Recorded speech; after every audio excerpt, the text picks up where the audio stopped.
my protection. Protection from what? Koryuki.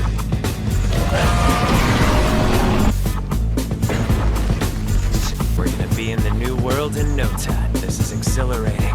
Get excited.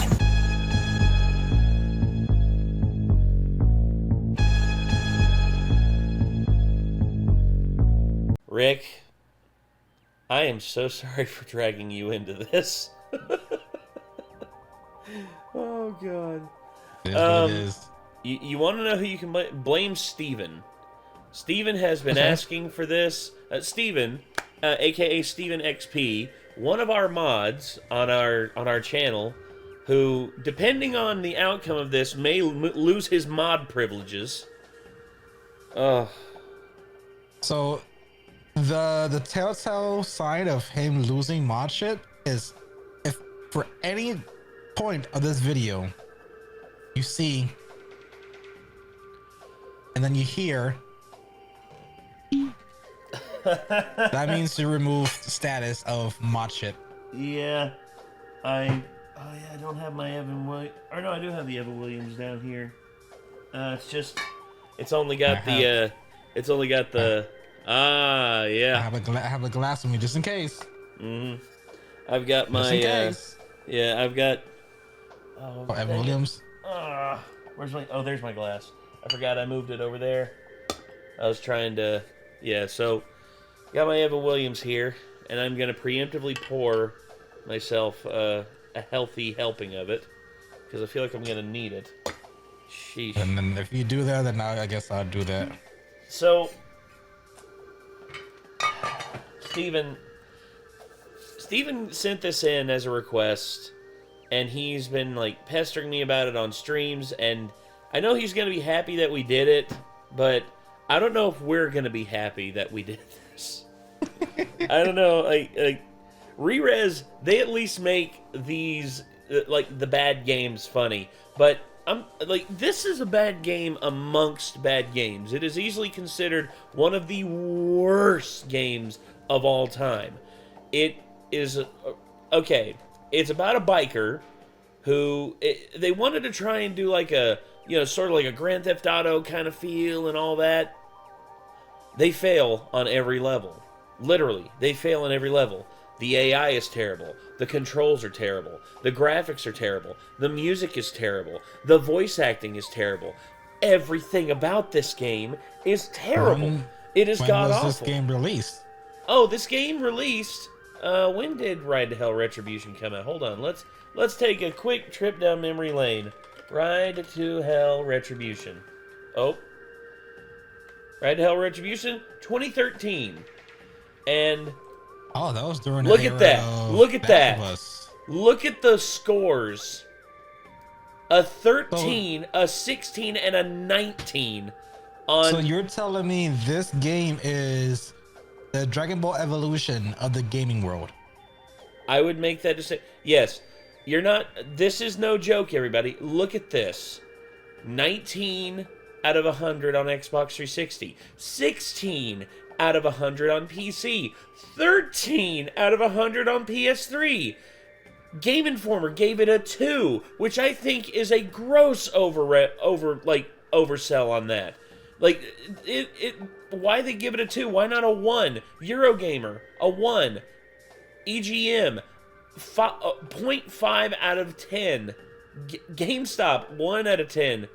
PlayStation Official Magazine, 1 out of 10. Hardcore Gamer, 1 out of 5.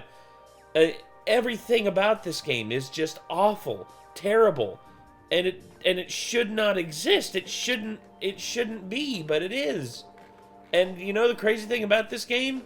There are people out there who are trying everything that they can to get their hands on it to play it, but Deep Silver, where Deep Silver basically doesn't want this game to see the light of day, they basically just have buried it. And the only way you can get it now is to like get old versions of it on Xbox 360 and PS3. Oh my gosh. Wow. I can't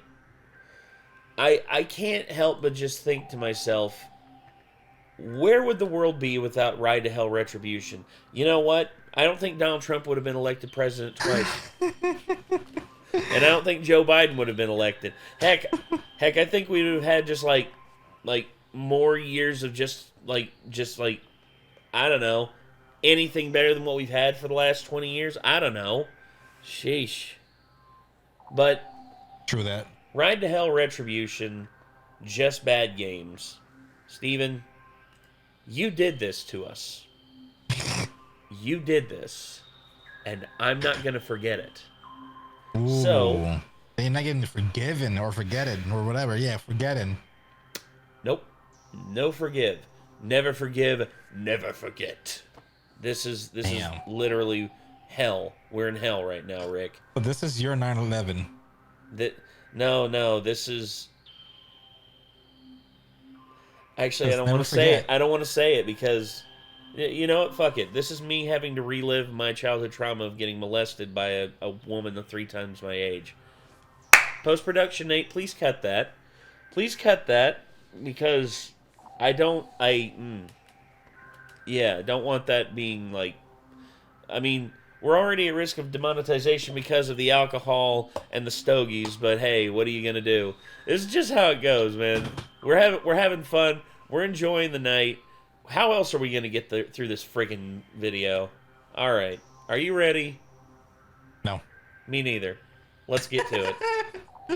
Ride to Hell Retribution is a video game developed by Eutechnics Limited and published by Deep Silver for the PlayStation 3, Xbox 360, and PC in 2013. But our story doesn't start in 2013. Let's roll back the clock a few years to when the game was first announced in 2008. Back then, IGN was one of the first outlets to report on the project, which was going by the title of Ride to Hell. According to the game's trailer and the IGN interview, the project was set to take place in the 1960s, featuring a non-linear story and a huge open world to traverse. The game was originally Yeah. conceived to feature 95 square kilometers of explorable world. That's bigger than Grand Theft Auto 5's map. That's pretty big.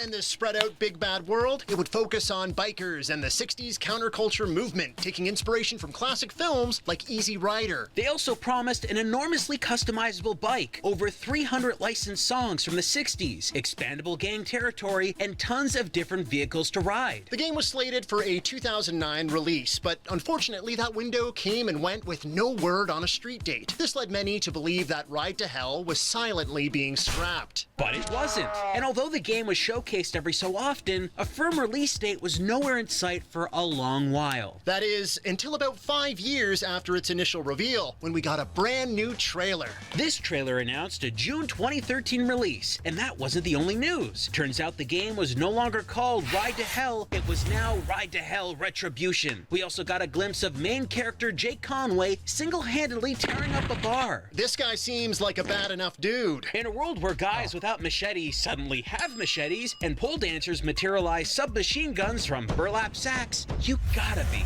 But hold on, this is just a pre-rendered cinematic trailer. How does the final Yeah. This upsets me. This upsets me greatly. I am so sorry I'm having to put you through this, Rick.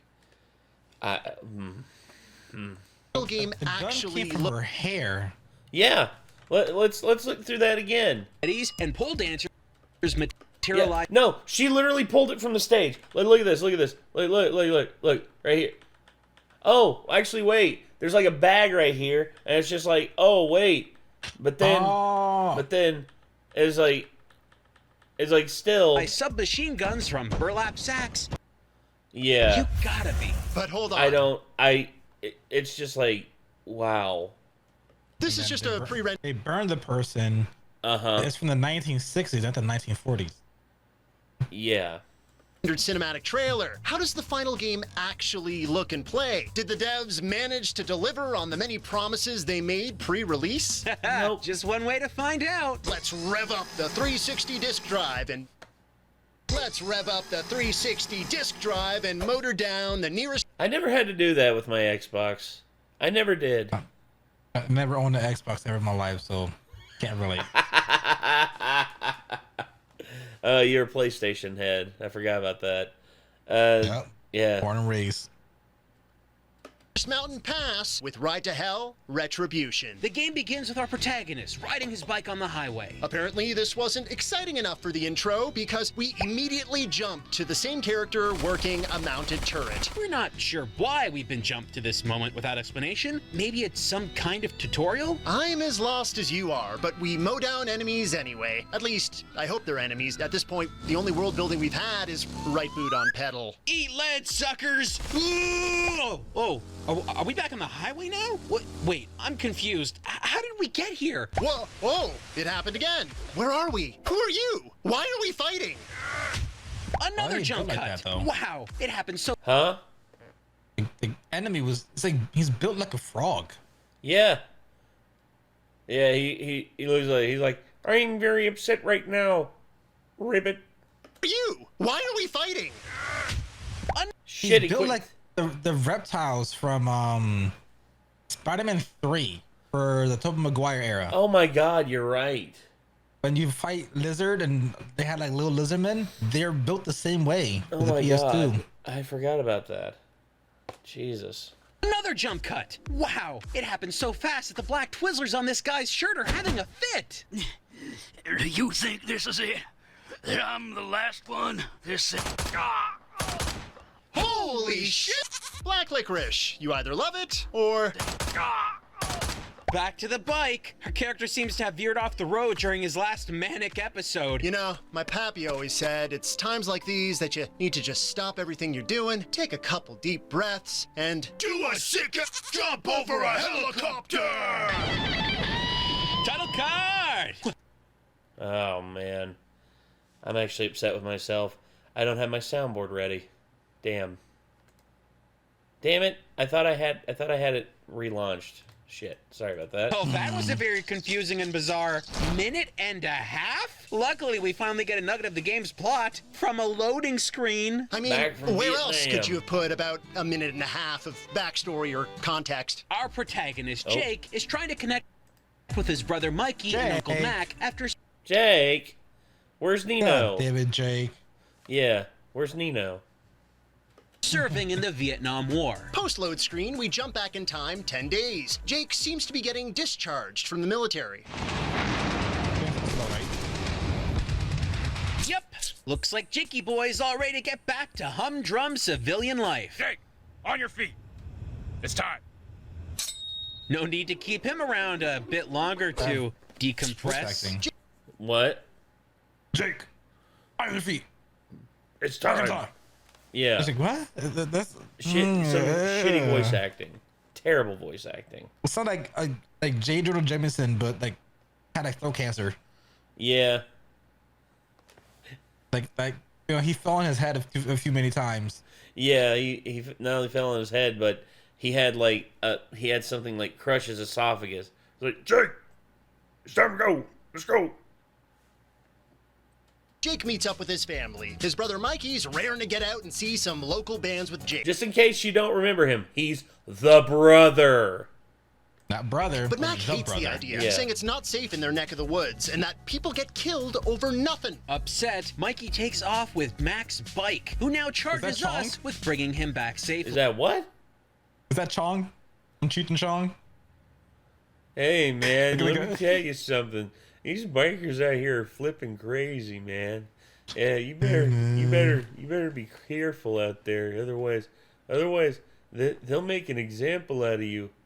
They'll hold you down and they'll have their way with you. And that's just and that's just when what they do when you want them to have their way with. Oh wait, sorry, was I supposed to say? I'm just joking.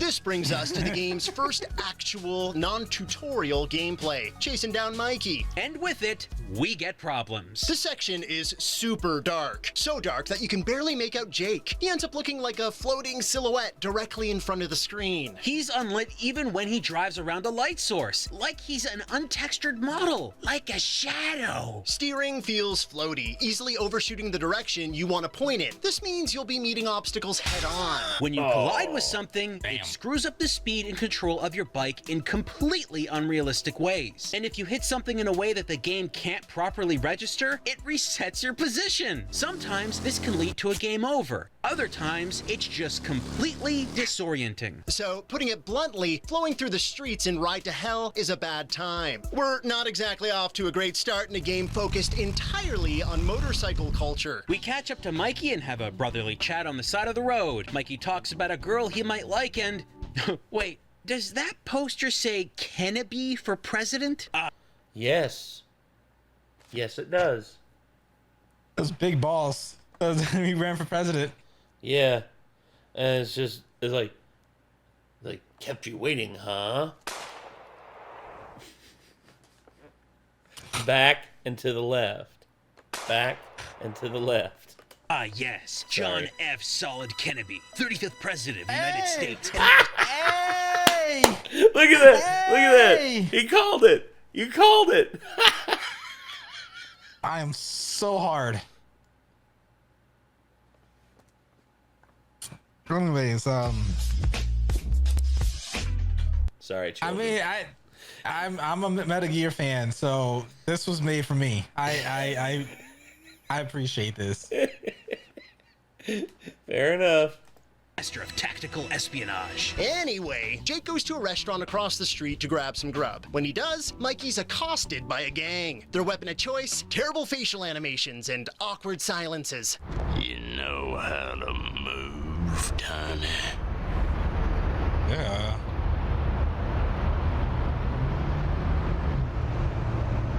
Jake tries to deflate the situation when a gang member named Colt recognizes Mikey's vest. Colt looks familiar. Black licorice. Well, we know this guy's gonna die. Colt recognizes Mikey's vest, and the gang Spoilers. suddenly tosses the two brothers on a motorbike without warning. Guess we're fleeing now. Clearly, we're missing a scene here. Was there some kind of altercation with the awkward silence quartet? Did Mikey leave Mac's bike on the street? Why are the brothers on a single motorcycle now? I don't know, but Jake thinks the guys they're running from are part of a gang called the Devil's Hand. They do Well, wonder what gave that away. Was it the gigantic friggin' patch on the back of their vests? not like Mikey's biker vest, which was passed down from the brother's deceased father. You know what I don't like? This motorcycle gameplay. Throughout your time with Ride to Hell, all the bike sequences control about as terribly as the first. The only difference is that every once in a while, slightly new mechanics are added, which typically make things worse. For example, not only do you need to drive and avoid objects here, but you need to fight off rival bikers using QuickTime inputs. Let's make this clear up front. The QuickTime sequences are totally broken. Like here, we didn't even push the button it asked us to push, and it didn't matter. The enemy just shrugged, drove off, and blew themselves up.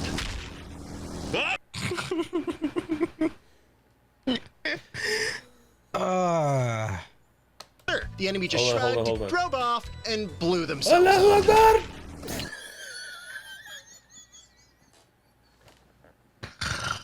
Akbar! Allahu Akbar! Allahu Akbar! Helicopter, helicopter!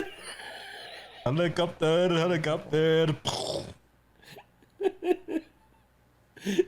Oh, rest in peace, random biker we never knew. Anyway. I don't know how to ride a motorbike. Eventually, we make it through this intense action sequence by not pressing a single attack button. And suddenly, Jake and Mikey are surrounded. Again, Colt asks about Mikey's vest. As I was asking before, we want to know where the boy here got his cut from. Would be nice to know who you are, too. It's nobody's. It's just a jacket. Look, lad, this is the part where you beg for his life. You understand? That is one of the worst Irish accents I've ever heard in my entire life. I swear. Yes, that's... That there's like, look at that. That'd have been more accurate than what I just heard. He's just a kid. There was a lot of blood when that Colt guy Yeah, just bashed in your brother's face, Jake. Think maybe you could, show a little bit more compassion? He's just a kid. Mikey tells the crew that the vest belonged to his dad, and the gang keep pressing him to give them a name. If only there was some way to figure out the vest's previous owner with regular old perception. Mikey lets the obvious cat out of the never-sealed bag and reveals that his and Jake's father was an infamous biker named Toledo Conway. This doesn't go well. No! What happens next doesn't really make a bunch of sense. We hear an explosion and see bursts from an assault rifle. We assume it's being pointed at Jake. All of this in dramatic black and white. Well, guess Jake's dead. But nope, we quickly flash to color in the same location. Jake now has his dad's vest on. This scene is layered over with the ghostly voice of Uncle Mac. You're gonna wind up dead. You ain't even healed from that bullet you took. Well, it's nothing, Mac. Mikey's gone. And I'm gonna hunt down every one of those animals. Jake gets on his bike and drives off for Retribution. Get it? It's the name of But I'm confused. How did Jake get away from the devil's hand? Didn't they just point blank shoot him with an assault rifle? Was he left for dead but recovered? How much time has passed? Keep these questions in mind, folks. We'll be getting back to them. Off seeking Retribution, Jake is once again riding his dumb bike. Here, we get to learn a new driving mechanic, power sliding. The idea is that there'll be times where an obstacle will block your path. When that happens, you press Y to make Jake slide under conveniently placed gaps so that you can keep on motoring. Jake power slides My like God. this. Is he having a stroke? He's doing the Juice World. Oh, yeah. Oh. Hold Power on. slides I gotta, like this. What is love? Baby, don't hurt me. Don't hurt me no more. Dun dun dun dun dun dun dun dun dun dun dun. Yeah. Oh God.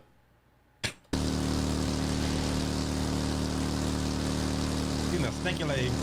Do this thing. If that looks stupid, it's because it's stupid. Poor hit detection and terrible bike controls ruin whatever fun this move was supposed to ignite. Your bike consistently moves forward with no way to stop. You can't even turn. If you bump into an object, the game fades to black and places you back on the road. Which is really annoying. You can't help but collide with objects because of the way your bike moves, meaning that you will constantly have your vehicle's position reset over and over. At this point, I'd say Jake should leave the terrible controlling bike behind and try seeking revenge on foot. But guess what? The hand-to-hand combat in this game is somehow worse. During the early sections of Ride to Hell, you're gonna run into fights with tons of random cronies. They somehow made fights incredibly mundane here. Keep tapping the attack button, watching Jake snap and slide around until it's over. Throughout these bouts, you'll meet characters that Jake questions to find those responsible for Mikey's death. And once he's done questioning them, he brutally murders them every single time. Eventually, Oh, Jake's that's a pointed to style. San Alfonso. Well, at least he's putting them out of their misery, and they never have to be a part of this awful fucking game anymore.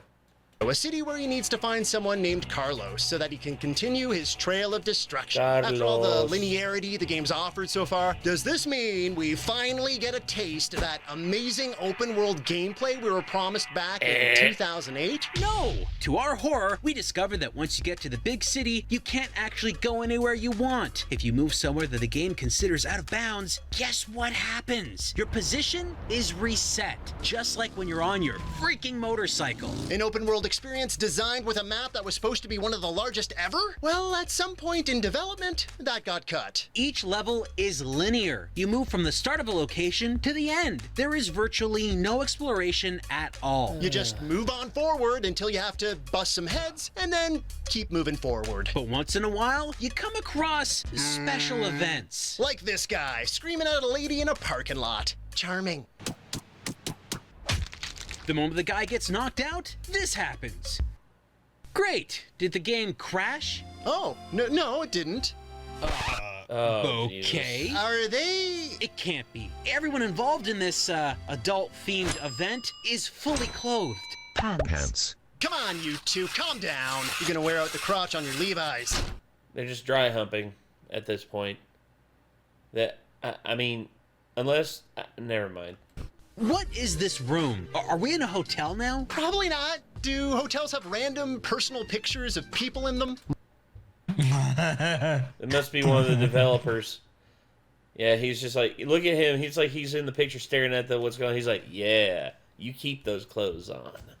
Mom? This looks stupid, and it is stupid. Almost as quickly as it happened, the game snaps back to the parking lot and the girl is nowhere in sight. Poor gal's a pile of friction dust on a duvet somewhere. Was that story related? Did Jake know this person? Why did they instantly agree to teleport to some skeezy room to play pants on slip and slide? The answer to these questions is utterly insulting. Yeah, you're gonna run into not just one, but multiple women, sometimes groups of women, that are activated after completing a task like this. And instantaneously, you'll be transported to one of these cutscenes. Apparently, Jake likes his companions like the creators of Ride to Hell like their motorcycle games, completely devoid of pleasure. So, why is this happening? Well, you know good old video game health and ammo pickups, usually appearing as a first aid kit or stack of ammo? Well, folks, you're looking at them. In Ride to Hell Retribution, the women Jake woos without taking off his shoes are ammo and health crates. No.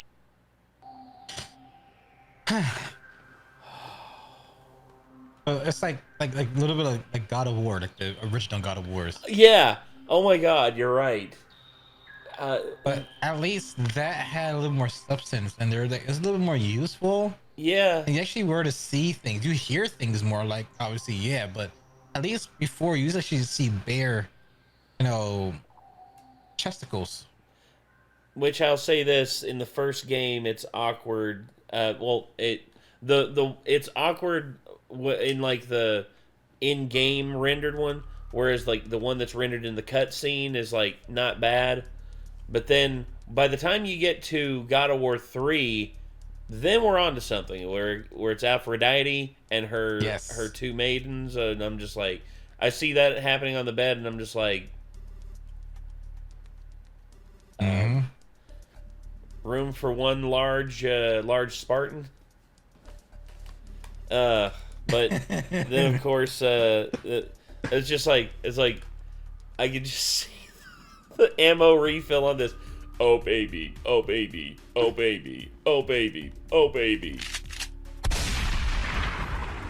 It's like with the God of War one. That's definitely like that. 3 Aphrodite was a little bit more, of. Oh hell no! No. Oh hell!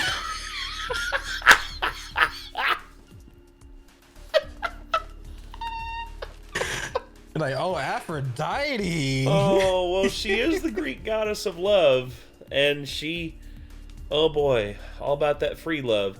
And not only that, but through the portal is her husband, and he has to hear her like getting just railed every single night.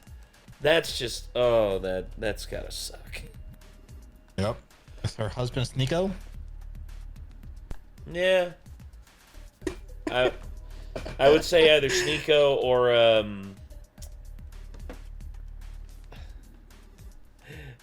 his name escapes me now because I haven't thought about him in forever. Content Cop.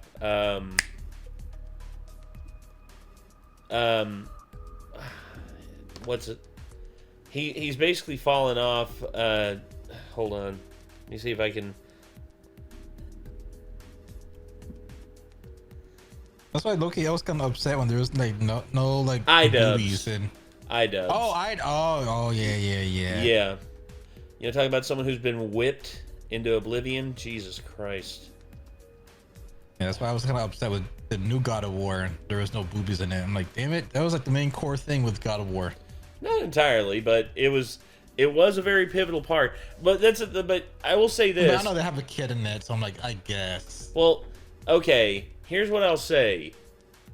God of War set in Greece. Greece was known more for its like, no sense of shame and like letting it all hang out. Whereas the Norse, on the other hand, it's cold up there, dude. And you can't really Which gives you even more reasons to stay warm. Oh god. Let me stay warm inside you. Give me that hammer, Thor.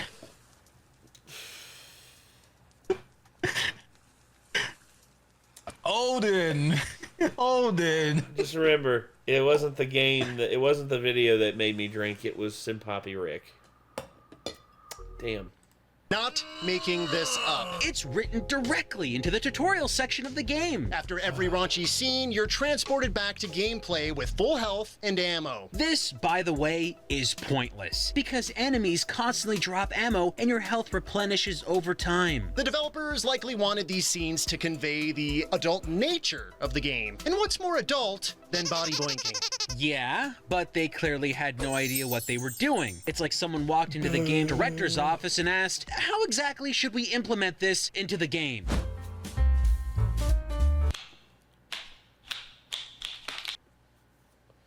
Yeah. It's... Yeah,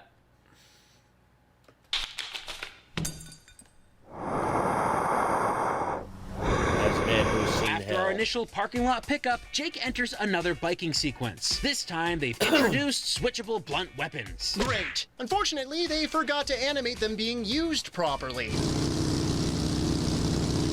That's it, Jake. Mime exactly how you're gonna beat that guy up. Haha, showed him. You were supposed to snap his neck and slit his throat, but instead, you literally just, like, went next to him and like, pantomimed what you were gonna... He was like, hey, you, break neck, slit throat, like, ugh. Regardless of who you pummel on bike, when they tumble off, the bike always flies off at top speed and blows up.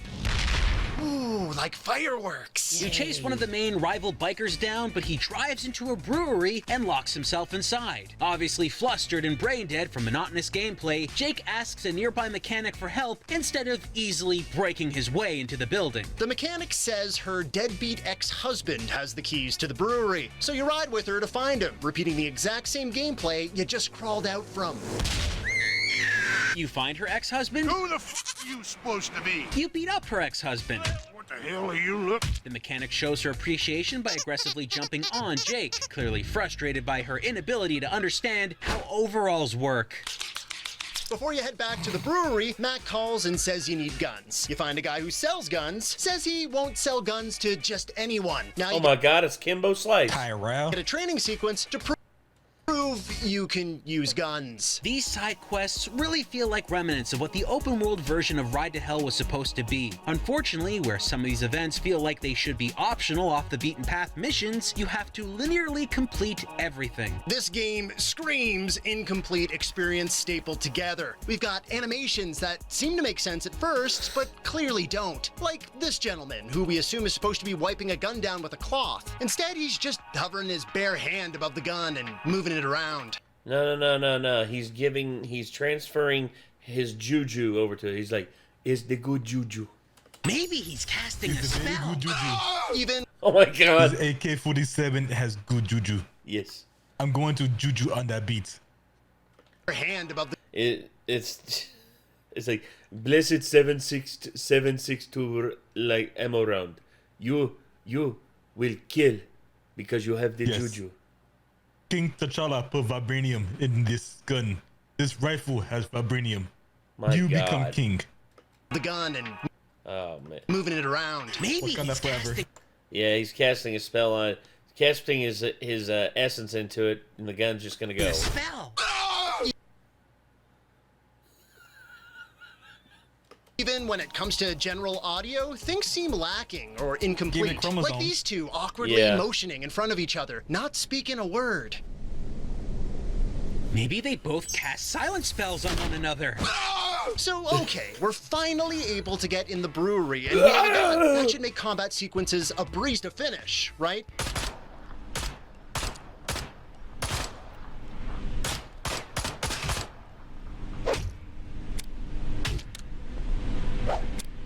Are you serious?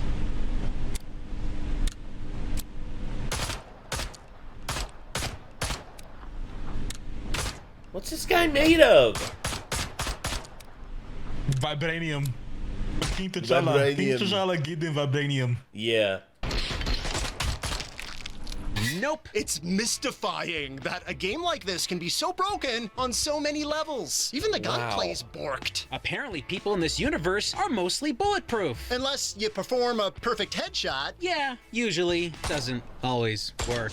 you might choose to go back to hand-to-hand combat every so often to break up the monotony. And if you do, you'll eventually power up Jake enough that he will have a special move triggered by a quick time sequence. This will take out your adversary, sure, but it also adds more time to each encounter. It's strange. This game feels like it goes out of its way to test your patience. And just when you think they couldn't make this game any longer, a Jason Voorhees knockoff enters, complete with hockey mask, who will not go down. Headshots don't work here. No, the plastic's almost immune. Convenient. While shooting him directly in the face, he will continue to attack you like nothing's happening. Shoot him in the dick. The first time you meet him, oh, you'll die. You can bet on it. He's unceremoniously tossed at you without warning. You'll accidentally treat him like a regular thug and get your lights knocked out super quick. And when that happens, you'll respawn way off from where you were. Oh, and all the enemies you fought up until that point respawned. Ready for another go. I'd rather chew decades-old expired milk than keep playing this game. But push forward we must. We went through the entire building taking on more enemies and more Jasons and,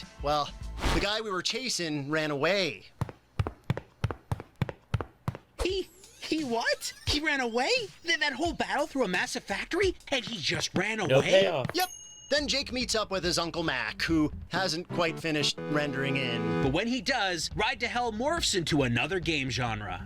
On-rail shooter! While Mac handles driving, Jake has to take out moving targets. And you better do it quickly, otherwise Mac will get shot and, well...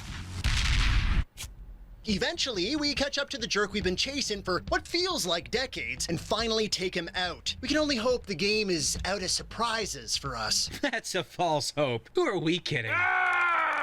At this point, we're a couple hours into Ride to Hell, and we've entered what can only be described as a hub world. This place is called Dead End, and it really lives up to the name. It's Jake's hometown. It kind of feels like a dump. You can't venture too far because, as you'd guess, the game resets your position if you do. There are 2 stores here that you can shop in. One that buys drugs from Jake, which are looted from enemies, and one that sells weapons. There's no complexity in selling your illicit substances. You basically just sell everything you got. But at the gun shop, things feel a little less straightforward. See, we think you were supposed to slowly progress and buy more powerful equipment in the game's original design. But there are weapons pre-unlocked, like the Model 9 here, which has higher ratings than the other guns you have yet to buy.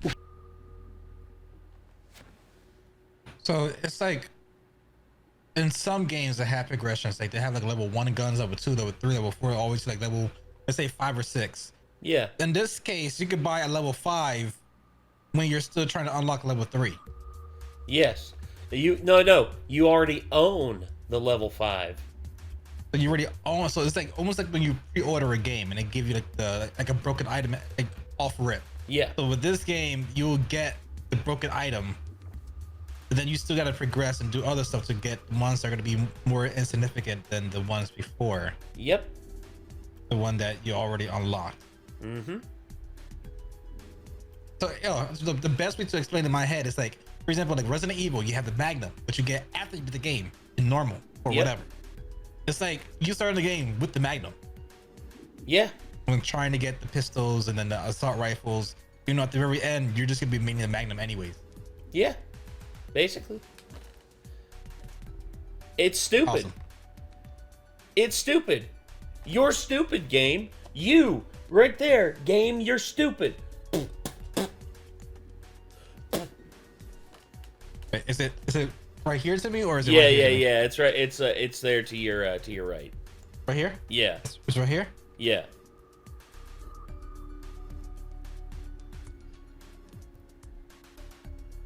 Uh-oh. What are you doing? Rick, no. Rick, no. Bitch. Yeah. Oh, God. All right. Back to it.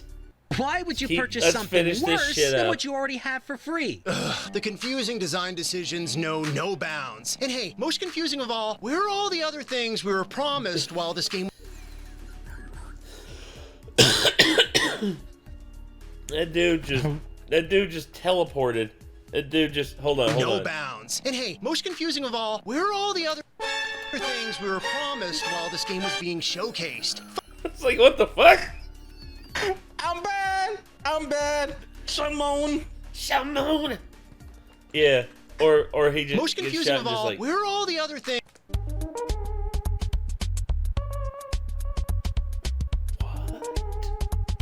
Things we were promised while this game was being showcased. Fine, No. we don't have a huge open world to explore, but where's the soundtrack made up of hundreds of songs from the 60s? Where's the expandable Doesn't gang exist. territory? Where are the abundance of vehicles we could drive? Did they deliver on anything they promised? Sure they did. What? Really? Yeah, bike customization. Take your wild hog and modify away. Change wheels, colors, seats, handles. You've got tons of options with items that unlock as you progress through the game. These cosmetics don't modify gameplay, but at least you can ride your hot pink rainbow printed bike to your heart's content. While we could praise this feature for its could well be laid out worse. presentation and ease of use, That gets thrown out the window almost immediately. while customizing, we suffered multiple crashes on the Xbox 360 that forced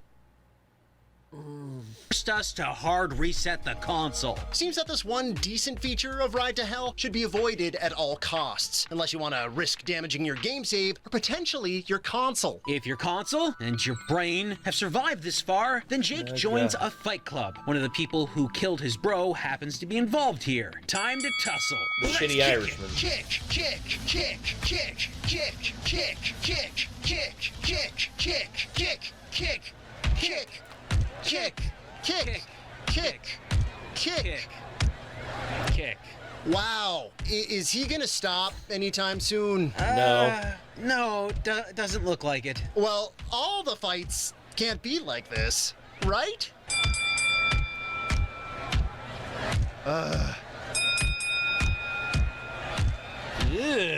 Well, looky here. This is the guy who slit Mikey's throat. His name's Meat Hook, and he loves to talk. Which one of you c***ers put money on this? You really think he's got a chance? Against me? This terrified little thing that you see before you is nothing. Eventually, Jake kicks Meat Hook down for good. He starts to question him, but someone rushes up and finishes him off before Jake gets answers. The story continues with Jake back on his motorcycle. Oh, good! Looks like he's being rendered on a PS1. Kind of looks more like an N64. Yeah. By this point, the plot shifts to Jake pestering. Oh, there's Chong. Chong. Like, hey man, your brother was a good kid. He bought all my weed off me. Then I never saw the little fucker again. Actually, your little brother was an asshole. I'm glad he's dead. Nobodies who always refuse to help him unless he does something for them first. Gameplay filler. Isn't this fun? Here, Jake's tasked with delivering a package on his bike when What just...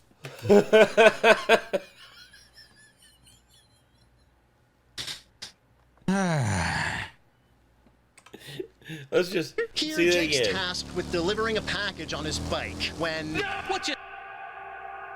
Just doesn't exist anymore. You have fallen into the abyss. This game is pure shit. This game is dog shit, dude. Just... What? we restart the level to try it again, and Why can't I just... You're telling me they had a level flaw in the game that was this obvious and they didn't fix it? incredible! Wow. How can you miss this? The bike literally falls through the level every time! To get this blundering mess of code and hot garbage to run properly, we figured out what you need to do. Drive up to the massive hole in the road, slow down, and wait. Wait for the level to load. Sweet Load. mercy. Yeah. Wow. Yeah. I can literally Wow. hear just like the devs while they were working on this game, and it's just like everything's on fire! Oh my god! Yeah. You think they notice it? Nah, they're not gonna notice it. You think they're gonna figure it out? They can figure it out. Oh god. Just any hope in this game just gone. merciful crap. We shouldn't need to explain what loading screens are for, right? Okay then, here. This is what loading screens are for. To load the thing you will be interacting with. If this game was a pizza, it would have been delivered as a raw dough in a wet sock. Back to more bike action. Now we can use terrible gun mechanics while we use terrible driving mechanics. And in slow motion. The game gets locked in the shooting mode. You can't speed up, and the slow motion is permanent until you take out all your targets. This would be fine if the people you were shooting at weren't the size of ants in the distance. But the vehicular nuttiness doesn't stop there, folks. Jake needs to get into some special secret property on the other side of this electric fence. I hope you know what you're doing. Don't touch the fence. Jake decides to walk across the street to politely borrow a tanker. Just kidding. Jake murders innocent truckers and steals their ride. Hero of the story, everyone. Well, clearly he's stolen the truck. Hey, how do you know those truckers didn't, like, murder prostitutes? True. Very true. To bash through the electric fence. Quick and easy. Not quite. Oh? Jake drives the truck through the roads, destroying countless police barriers, murdering legions of people on the street. Eventually, he crashes the truck into an electric power dam. He then brutally slaughters more innocent bystanders working at the dam, pulls out a piece, and shoots the truck's attached gas tank, which makes the entire complex explode. This likely incinerates any other living thing in the vicinity while he dives into a river unscathed. Is Jake the bad guy? Yes, Jake is the f***ing bad guy. Yeah. But hey, now we can hop over the freshly unelectrified fence. Who wrote this? Bad to the bone.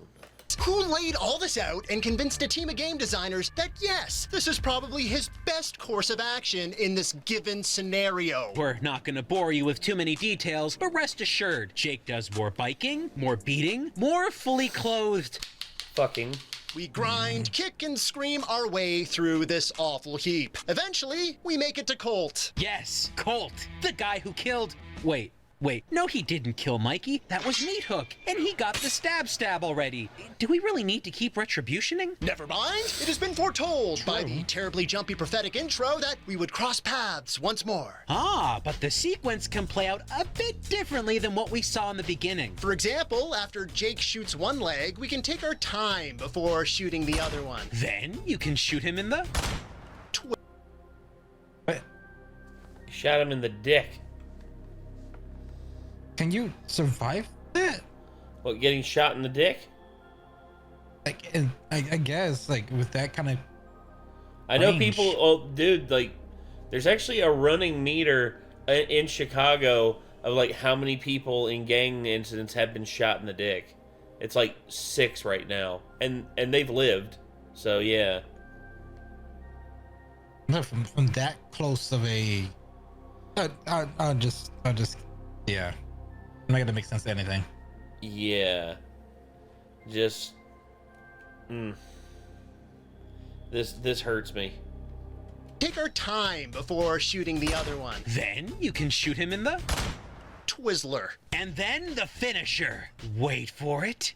Wait for it. Wait for it. Just do it already! Bing, bang. Done! Yes! Wait, I just remembered something. Rewind. Bang, bang, bang, bang. It was a double bang, bang. All of this happened in 10 days. Jake returned from Vietnam. Mikey was off. Jake healed from being shot point blank with an assault rifle. Jake tracked down and pulverized every member of the Devil's Hand responsible for Mikey's death. And he did all that in 10 days? It took us more than 10 days to make this video. This is craziness. Nothing about this story makes any sense in the Slade. Oh, wait. Why aren't the credits rolling? You think this is it? I'm the last one. Pain. Because the game isn't over. What? This is the midpoint of the game. We've only witnessed half of what Ride to Hell has to offer. Great!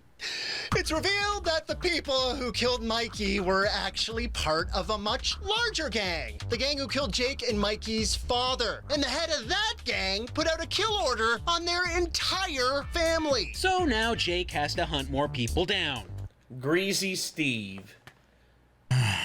He the cousin of the greased up deaf guy? Hello, everybody. Welcome to the show.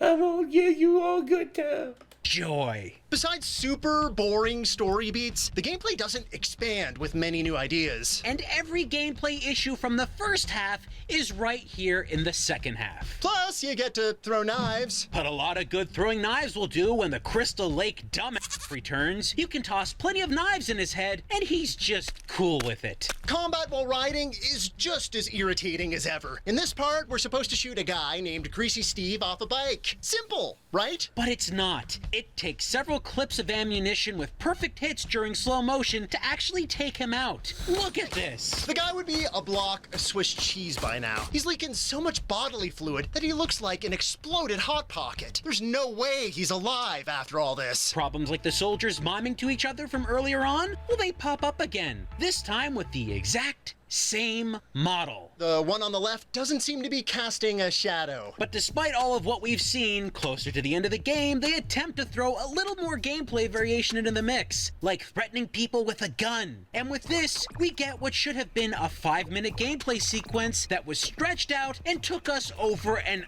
hour to finish. This fellow in the white tank top, we need to question him. So we get to use the threaten mechanic. But first, he runs away. If he runs away too fast, it's game over. So you need to keep running after him. Good luck though, as you encounter a ton of random enemies. And no, you can't just run past them. You need to take them out to continue forward. All the while, you lose precious time. All of this could be a fun challenge, but the game's threaten mechanic, it's busted. You aim, bullseye, right in this guy's face, and he won't stop at all. Yeah, that red circle in the middle of the screen, it needs to fill up completely. Otherwise, he's not threatened enough. And every time you move around, even slightly, the circle resets, giving him time to dash away. And hey, getting frustrated? Want to shoot him and get this over with like we did? Go Instant game ahead. over. The game treats this as a fail state. Time to restart from the top. We're so sick of these loops of gameplay that take forever to complete and have you doing the same thing over and over. Give us something we've never seen before.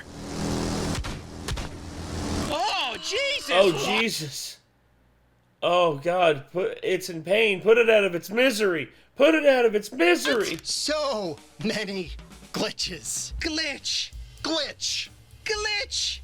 Glitch. Glitch! Glitch. This game is so sloppy, even the interactive cutscenes are a mess of glitches. Think he's probably dead now, buddy. You don't know the half of it. We love this part where Jake's eyes adjust through the glitch, as if he's come to the horrific realization that he may very well be the villain here. Hey, look, bad boy Jake is back on his bike again, delivering something else to...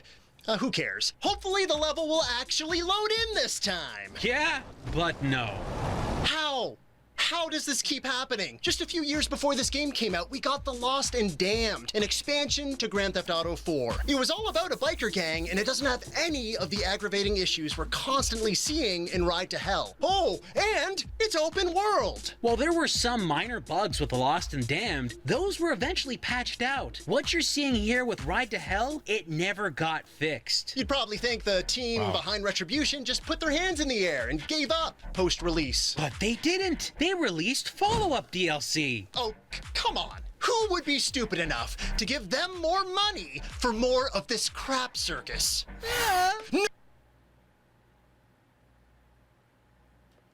No way. There's no way we're doing this. There's no possible way. I'm gonna sit here and play through. Cook's Mad Recipe is a story extension DLC that adds about an hour and a half of extra gameplay to Ride to Hell Retribution. Jake needs to stop a stolen atom bomb from being detonated by one of the gang members who killed his dad. Oh, how does a story this grand line up with the rest of the game? It actually adds nothing to the game you haven't already had the displeasure of experiencing, besides a near useless sniper rifle in the weapons roster with the worst crosshair I've ever seen in a game. Believe it or not, this Cook's Mad Recipe DLC is actually more unstable than the base game. Oh my God. Are we upside down? Yes, we are. Your controls are completely inverted here, making it impossible to do much of anything. Oh my He's god. like doing the opposite of Jesus. Like instead of walking on water, he's swimming on air. And we believe Dude. controls are You see completely how he's inverted crawling here, around? making it impossible to... See how he's crawling around? He looks like a snake. Some might say a solid snake. Oh, Jesus! No.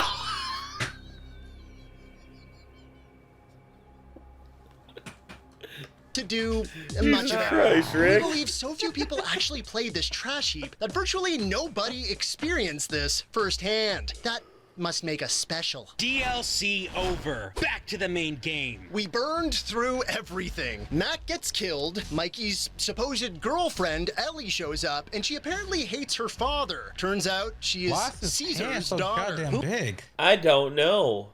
Like his hand was like the Big Show wrapping his hand around like Rey Mysterio. Yeah, I don't get it.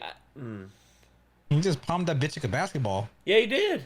Who is Caesar? Oh, just the dude who killed Jake's dad and put out that hit on the whole family. We meet him almost 30 minutes before the game's over. We have no connection with this person. Nothing. This brings us to the very end of the game. Ellie is on Jake's bike and the two of them are fighting off Caesar. Jake is suddenly wearing sunglasses when he wasn't wearing them a moment earlier. He looks cool. We begin a final QuickTime event that needs to be seen to be believed. Jake jumps from his motorcycle to Caesar's, leaving Ellie to grab onto the handles to keep from crashing. While standing on the front of Caesar's bike, he starts beating the crap out of him. Caesar, by the way, is still driving the bike. Then Jake starts to gouge his eyes out. Now, nobody is holding the handlebars. Who's driving this thing? It takes an obscenely long time for Jake to poke out this guy's peepers, but once he's done, he jumps back onto his bike, causing a now blinded Caesar to crash through a fence and fall off a cliff. Jake takes one look down at Caesar, who's now covered in gasoline from his damaged vehicle, and says, It's over.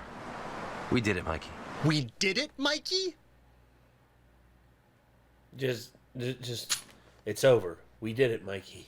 Just, wow. Mikey?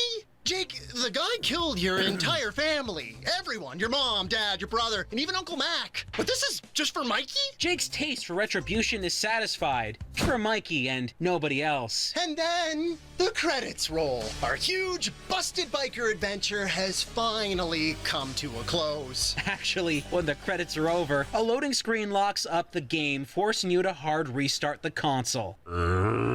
If you're interested in a game about bikers and bike culture, you can find plenty that tell far better stories than this. Many with better gameplay, all way more stable. Ride to Hell Retribution is a case study for how not to release or maintain a game. It's not just terrible gameplay, it's terrible on every single front. A bizarre, confusing odyssey of glitches, bugs, and mega super uneroticism. Playing this experience is like embarking on your own personal ride to hell. Likely, we're underselling it when we say It's just bad. It's not just bad, it's terrible. Like I seen Blood on the Sands from 50 Cent, like that game of his, and it's like even though yes, it's very linear and repetitive, that even seemed more intriguing than what this is. Yeah, no doubt about it. You know, I have the luxury of editing that footage when the Goons played it for back when Goons Gaming actually did Goons Gaming. Oh yeah. And there was not like they didn't really experience any glitches.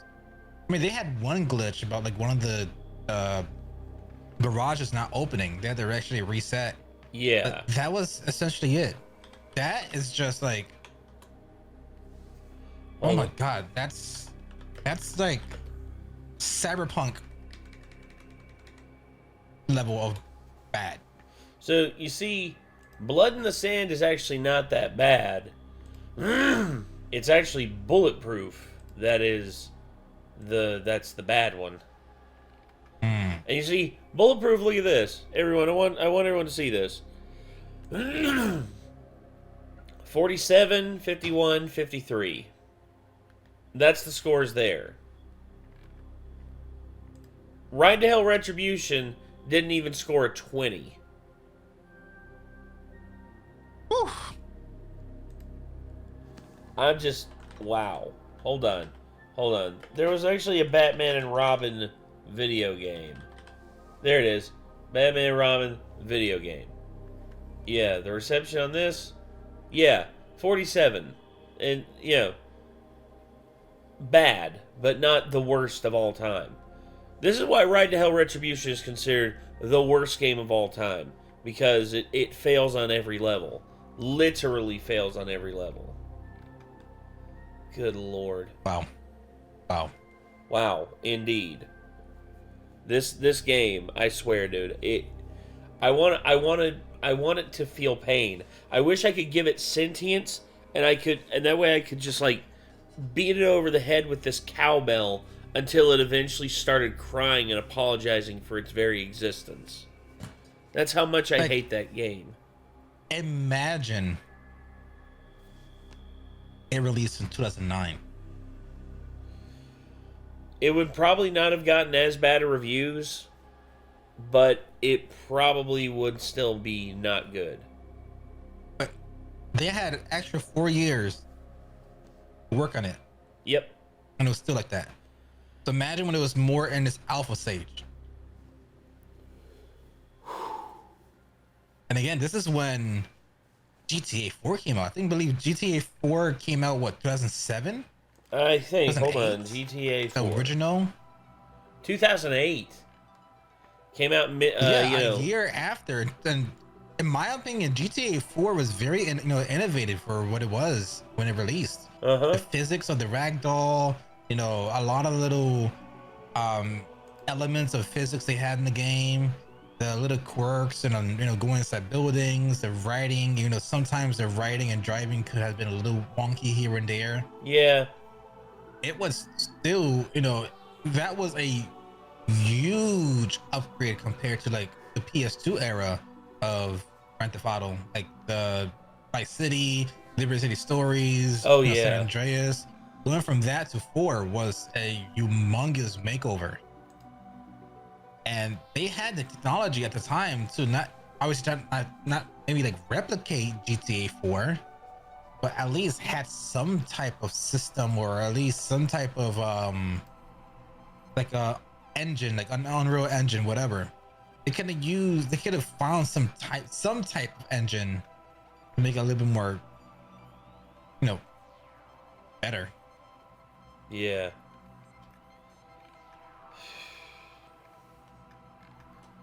Yeah, I don't know. There's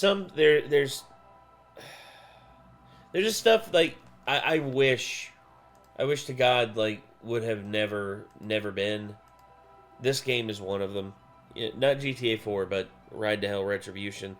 GTA 4 is one of my most favorite gameplay experiences I've ever had in my entire life.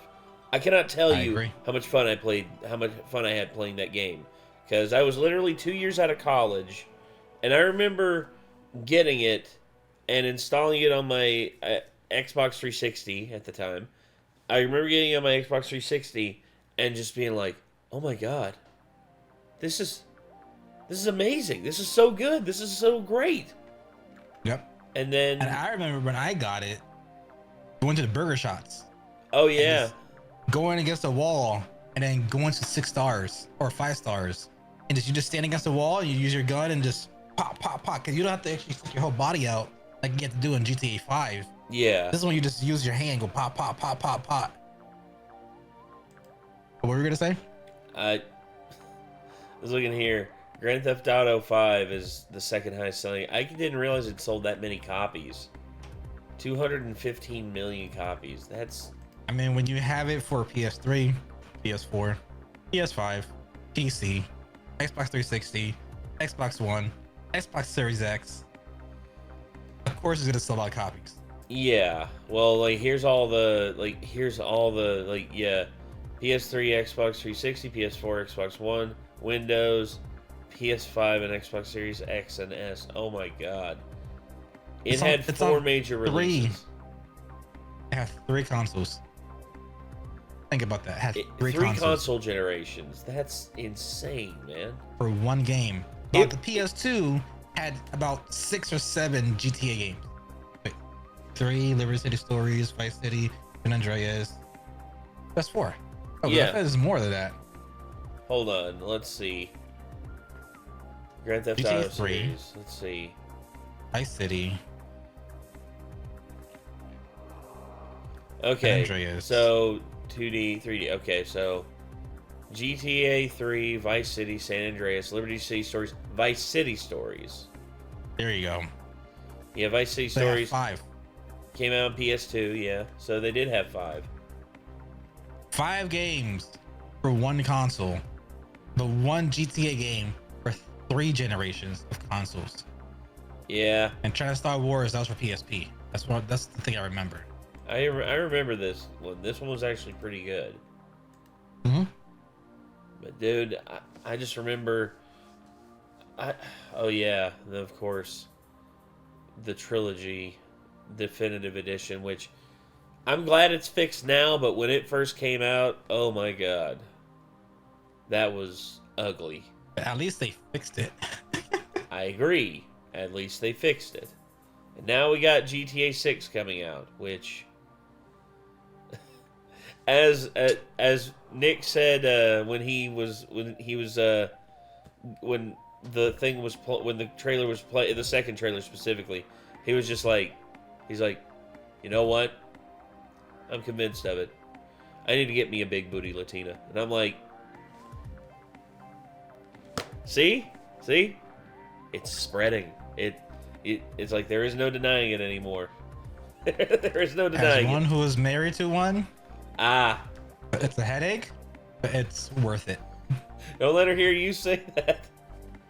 My I say it to her God. friends all the time. She gives me a fucking migraine, but it's a migraine that is worth it. My God.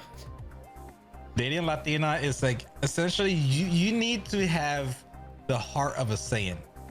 The same way how Saiyans, they pick very strong-willed women. Yes. Goku with Chi-Chi and, Vegeta with Bulma. Yes. 99.9% of Latinas are strong-willed. So they're not obedient. They're not submissive. So when you think about that kind of stuff, you listen to the fucking Andrew Tate shit. If you want an obedient, submissive woman, stay far away from Latinas, especially Colombians, the Caribbean ones. And or Brazilian. Well, I guess Kate must be part Latina because she's very headstrong and she's like, you can't like. It's probably somewhere her DNA. It's somewhere in there, but gosh, I'm just looking here at GTA 6 and just I'm still blown away by all of the like everything The that's visuals. gonna be in GTA 6. Like Jesus. Also, I'm sorry, Internet. I called it about, I'd say it was about, I think I said it at the start of this year. I said, watch GTA 6 get delayed until 2026. I remember distinctly saying that. I can't remember, I think I actually said it on stream, to which it did, and I am so sorry about that. And I'm gonna call something early too, What's because I've been noticing with GTA 4, because obviously with my culture, when it comes to the Spanish scenes, Daddy Yankee was a radio host for GTA 4. That's He right. was the radio host for San Juan Sound. Then you have GTA 5, which it took a couple years, but now they actually added a new station that has a mix of Spanish music with a little bit of house and EDM, and it's called Motomami, and they played it and kind of did it to shout out Rosalia, which she is I think she's Spaniard. She's a Spaniard artist that grew to fame, I think around like late, or I'd say early 2020s.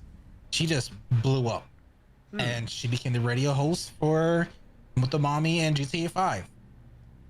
Seeing that Bad Bunny has been working a lot on his English, I have a feeling that Bad Bunny might become a radio host for GTA 6, and they're gonna feature a few of his songs. That would be interesting. Well, I know that there's a lot that they're planning for it. I mean, given how much they're putting into this, I mean, this is arguably going to be the most expensive video game of all time. They're saying that the production budget of this is easily like over like $500 million, if not more. I can see that. Hold on. Let's see. GTA 6 production budget. trying to think what other artist is good with English that's relevant now, because we have a person named between 1 to 2 billion. Oh my god. Well, it's not like they're not going to make that back. They'll make that back like on first day. Imagine if they actually released it on PC as well. They released it on if they were to say, oh, we're going to do pre-orders, and guess what, guys? It's also going to be pre-orders for PC. They're to make their money back within a day. To which everyone's jaws would collectively just be like, yeah. Just like, we get to play it on PC? I need to buy a new graphics card right the fuck now. That's basically what I'm going to be doing. I need to do. Yeah. Just, I'm still on a 2080. I have 3070 on the one I'm recording this on, and I got a 3080 over here in the in my like specified gaming one, and it runs Baldur's Gate 3 really good. And Baldur's Gate 3 is an impressive game, but yeah, we're gonna have to get some. We're gonna have to beef up for this mother. We are definitely gonna have to beef up for GTA 6. Yeah, most likely I might. I don't know. I do want to get a dual PC setup, so I might just keep this as a way to like edit or stuff like that, and then have the other one be for gaming. Yeah, I mean it couldn't hurt. I mean that's why I opted to do the 2 PC solution down here, because it just makes it that much easier. And plus, one dedicated solely for streaming, the other dedicated solely for gaming. That's just perfect for me. Yeah. Sounds fair. But yeah, we're still recording, so we actually need to end the recording, and I'm gonna have to do a little bit of editing on this, but this is gonna be fun either way. So this has been fun. I mean, who am I kidding? Mm-hmm. But anywho, I guess if you all are interested in seeing more from Ramirez, feel free to click. I think it'll be like right here between mine and Rick's heads. Their respective. It's the other way. There, like right there, right there, right there. And if you want to subscribe, I mean, feel free. I mean, you'll see all the links and stuff pop up on screen. Also, you'll see a playlist pop up in front of me that'll go to our D&D Curse of Strahd campaign, which I'm getting back into editing now, and oh my gosh, it has been too long since I've edited that. And of course, in front of Rick will be just a random video, which why is it recommending that? Hey. Easy with the threats there, Rick. Anywho, thank y'all very much for tuning in. And I guess till next time, I'm Nate. I'm Some Poppy Rick. And we'll see you on the next one. Peace. Peace.